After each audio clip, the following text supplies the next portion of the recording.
All right, we are live finally. Jeez, we had some technical I shouldn't say we. I had some technical difficulties, and so we are actually streaming to you live from Kyle's chair in the podcast studio. And thanks for joining us. We're starting to do this every week, every Thursday. A new member of the podcast will come on just to chit chat and um, just have conversations with anybody who wants to join in, talk about cult films, talk about what's coming up with Cult Film in Review. Yeah, and just try to reach out a little bit more to the fan base. Yeah, Egypt Machine. So glad you're in here. I know you've been trying. We see that you're trying to catch the live streams, and glad you could make it in for this one. We just started, got a little bit of a late start, but but yeah, we're going to be talking about I got a couple things like on the list that I want to chat about, but just wanted to leave this as kind of an open discussion. It's not too strict on what we're going to be talking about. So go to cultfilminterview.com to check out everything that we're doing. New videos, update every week on what our episodes are. Definitely links out to our Redbubble where you can buy merch and t-shirts and stuff, help support the show.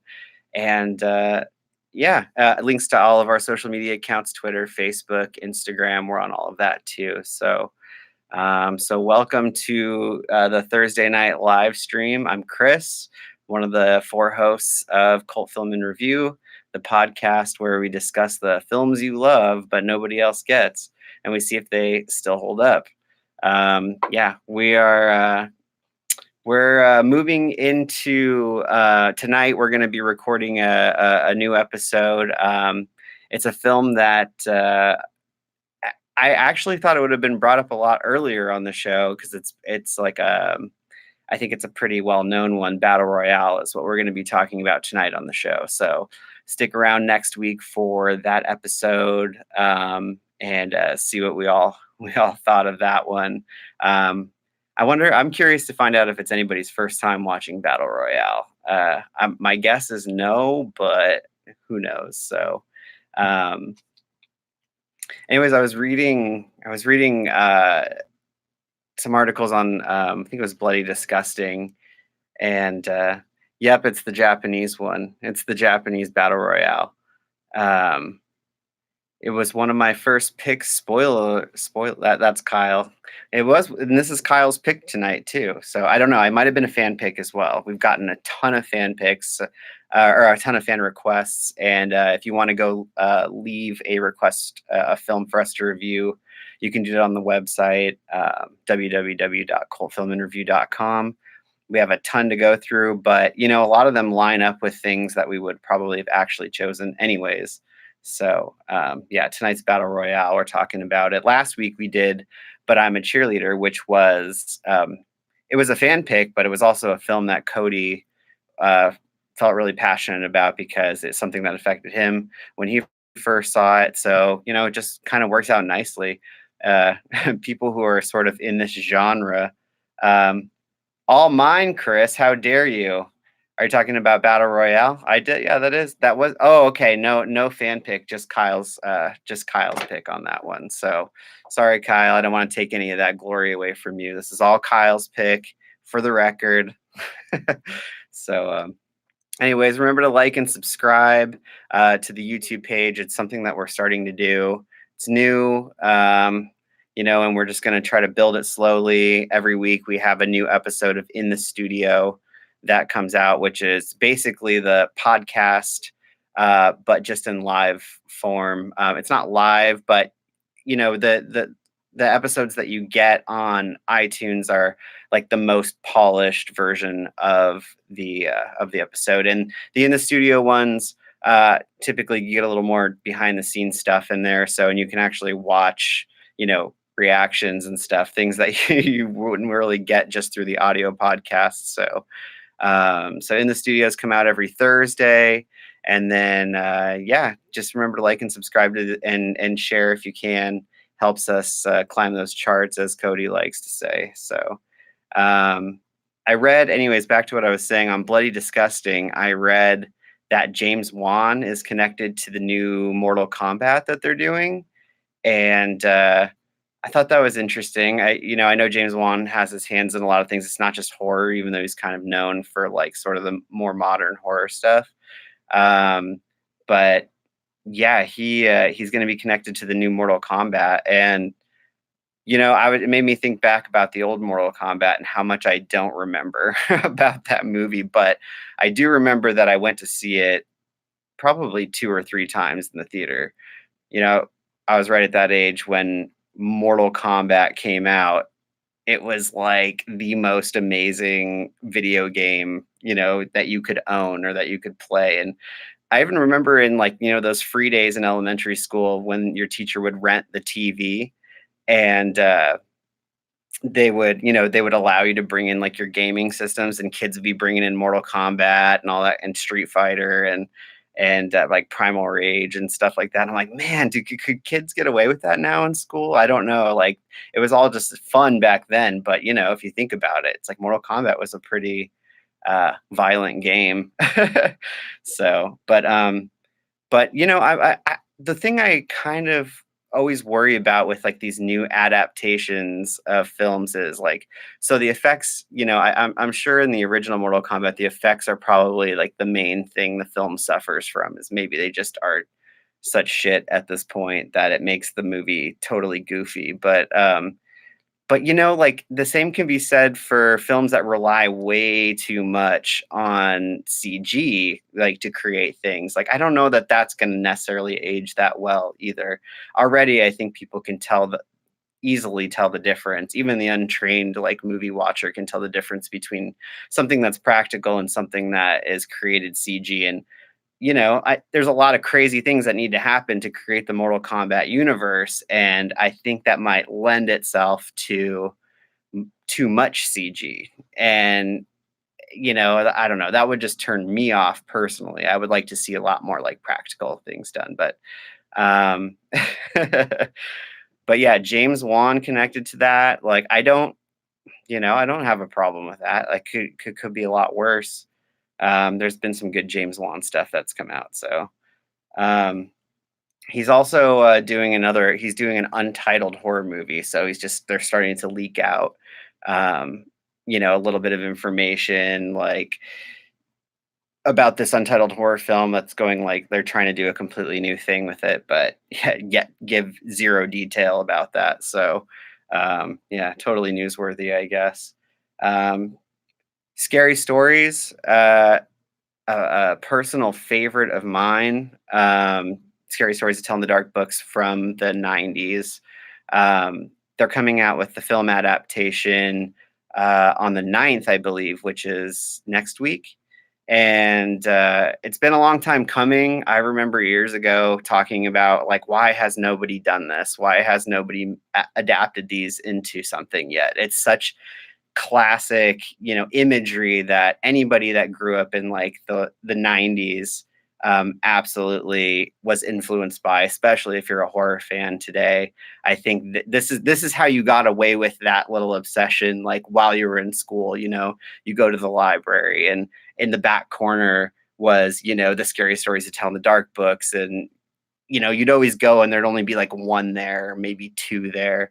And, you'd get it and you'd think you were getting away with something because that the imagery was so scary and gruesome.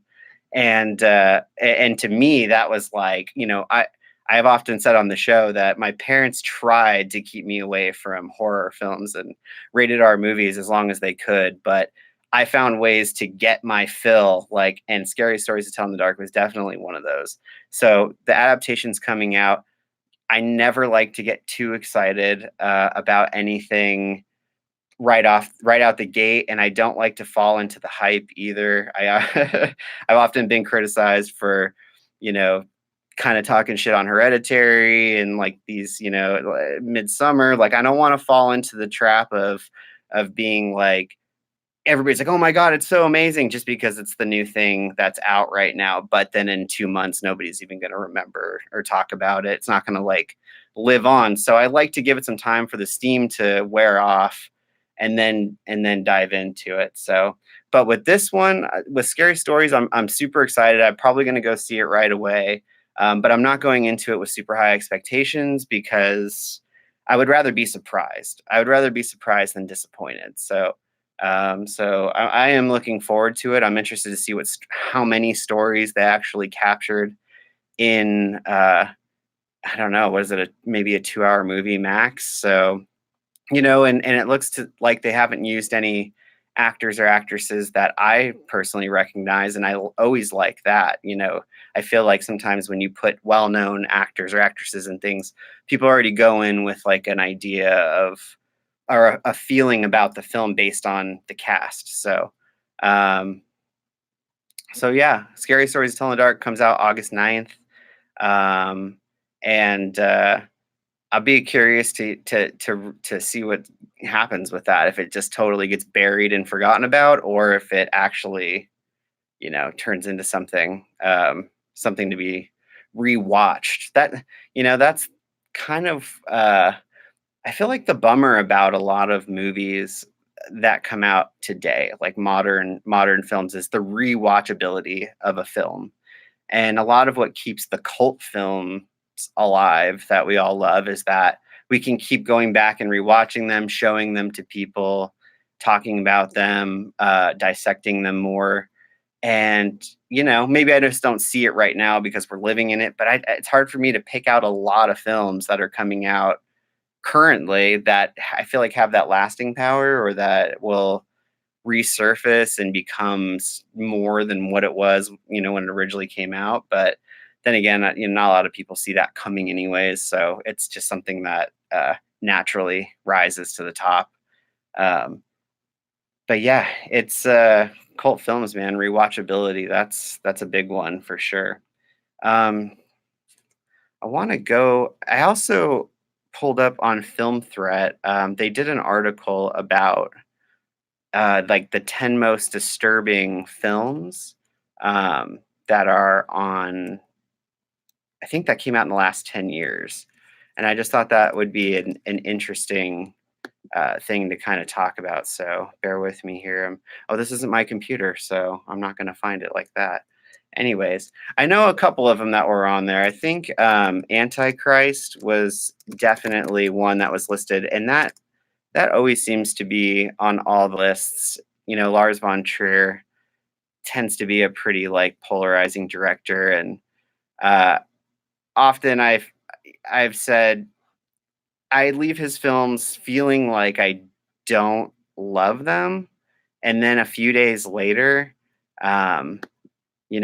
later, I come back and I'm like, I'm still thinking about this movie. I'm still thinking about this movie, so I must like it. Here we go. I found it.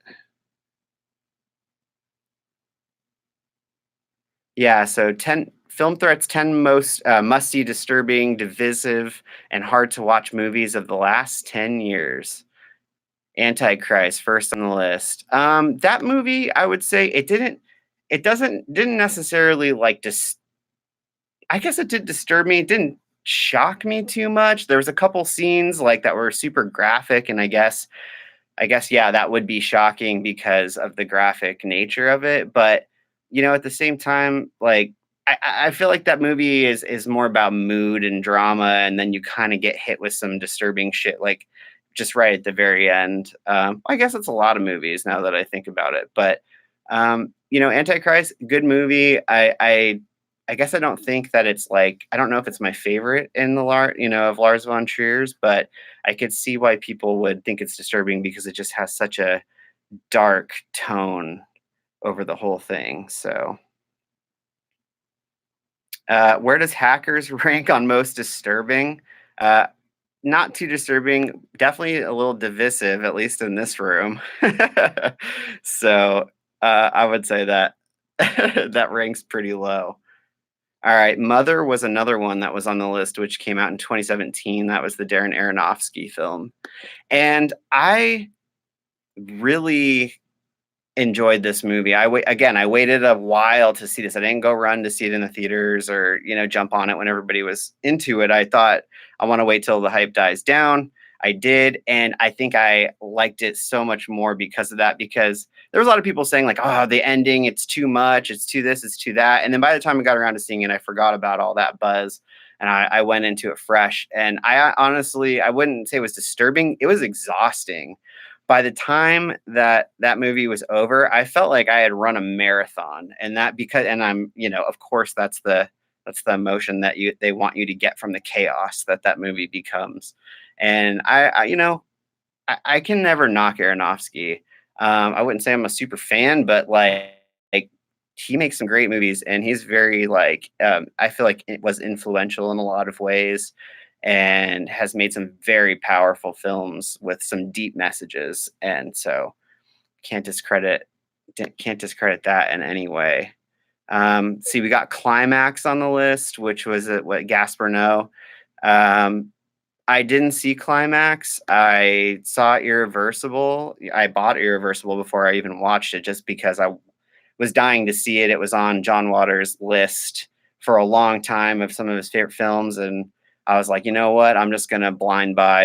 And that movie again, like it's not well, it's really not something that I could go back and watch a lot, but a lot of really creative things going on in there. Definitely some disturbing scenes. Certainly the 12-minute long rape scene that happens in that film is probably what it's most known for. Also, getting the guy getting his head beat in with a fire extinguisher at the end is just, I mean, it looks great. Like it looks brutal is what I mean. Very realistic. So disturbing in that sense. Yes, I could definitely see that. But we're talking about Climax, which I have not seen. So that's the one that was actually on the list. The Lobster I haven't seen. The Neon Demon, shamefully, I have not seen. My girlfriend is like, "Why haven't you watched that movie yet?" She's like, "You would totally love it," and I'm sure I would. And visually, I can, even just from like image or the stills and trailers, I can see the influence of so many other directors like on that film.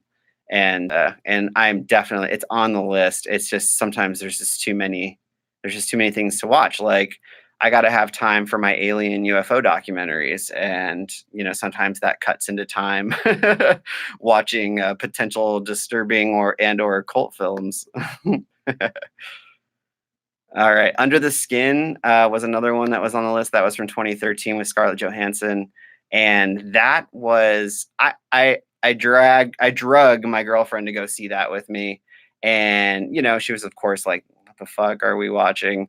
And even I had that feeling throughout it, but I really enjoyed it because it forced me to kind of stick with it, even though it was so slow and so.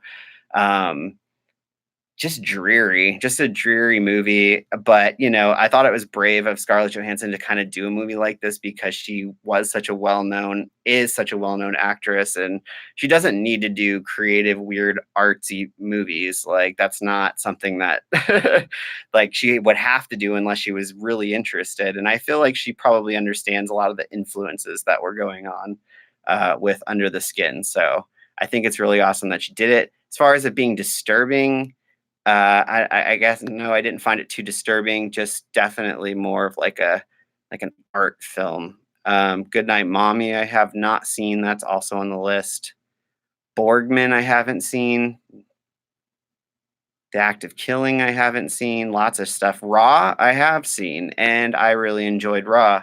I thought Raw was a very well done film, very effective, very cringeworthy. Anything that has to do with like eating flesh or cannibalism, I don't know, that's something that definitely like makes me kind of cringe. So I could see that it got a lot of praise, so to make the list, I can agree with that.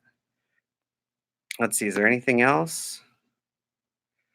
Oh, it looks like that's it. We went through it. So if you guys have any disturbing films that you want to share, anything that you've seen, either that's come out in the last 10 years or ever, go ahead and type it in the chat here. Egypt Machine says Human Centipede, and with throwing up emojis. And Human Centipede was another one of those ones where I feel like it might have been a little bit blown up, but at the same time, like very creative with with the gag, which is sewing people's mouths to asses and feeding them. Um, it's yeah, definitely something that hadn't been done before. So I have to give it a lot of credit for creativity.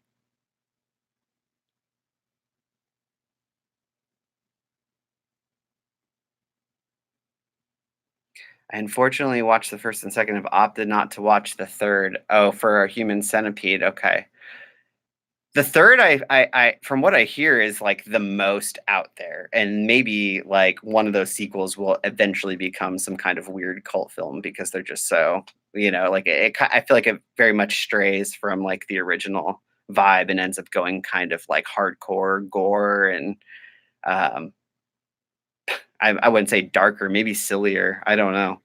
Requiem for a Dream, rough watch. Yes, definitely a rough watch. I remember anticipating that movie. I knew they kept teasing that it was coming out, and of course, at the time, I'd seen Pi already, and I was already kind of interested in Aronofsky's work because the surrealism. I was always looking for like something visually that would, challenge me as like a film watcher, especially as like a teenager. And so, I was always on the lookout for that sort of stuff. And Requiem for a Dream and Pi like definitely came in with that and it inspired me personally. Like, definitely opened me up to more creative filmmaking. I was high the first time I watched Requiem, super rough. Aaron, yes, I feel like you wouldn't want to be on any drugs watching that movie. It's pretty much like an anti-drug PSA. I mean, like, do you want to get your arm cut off? Okay, then get off drugs. It's it doesn't end well for anyone, and that's the great thing about film is like the lessons you can learn vicariously through other characters. Like you don't need to actually like go down that road. Hubert Selby Jr. He already wrote that story, and then Aronofsky came in and masterfully like told that story. So very effective with the cinematography. The sound is huge. The soundtrack obviously was like iconic. So he just had a lot of things going for him on that set. Great acting, obviously. I would consider it like a masterpiece. All right, I know we started a little bit late, but we're hitting about 8 o'clock. So I think we're going to get ready to sign off. Make sure you guys hit the like button, hit the subscribe button, and tune in. Next week, we're actually going to be doing, I think, a group Google Hangout. So it's going to be all four of us at some point. I'm not exactly sure what day. We're still to be determined. Just keep a lookout on Instagram and our social media, and we'll have that information available to you as soon as we organize it. But we do want to do like a group hangout, some discussions going, like get everybody in to kind of do a round table podcast, but for YouTube. So check that out. Tune in next week, Thursday, new episode coming at you. Battle Royale. Today we just dropped, but I'm a cheerleader. Really good episode. One of my favorite episodes, I think. And it's available right now, iTunes, Google Play, Stitcher, and visit cultfilminterview.com. Check out our merch on Redbubble. Go to our Twitter, Instagram, share the podcast. Keep an eye out for things that are going on September 13th. Is it the 13th or the 15th? I don't know why I can never remember. The Friday of that week, we're doing The Burning. I think it's September 15th. We're doing The Burning and at Phoenix Film Bar. So if you're in the Phoenix area, come out, check it out. It's going to be tons of fun. See if there's anything else we need to hit. Aaron, you going to bring the snacks? Hell yeah. Google keg. What's a Google keg? What is a Google keg? Are they doing their own brewing now like everybody else? Anyways, hit the website, hit the social media. Remember to check out all of our various forms of content media coming out. Thank you guys so much for tuning in. Next week we'll be back with the whole crew. And remember, if you're going to join a cult, make sure they watch good movies. We'll see you next time.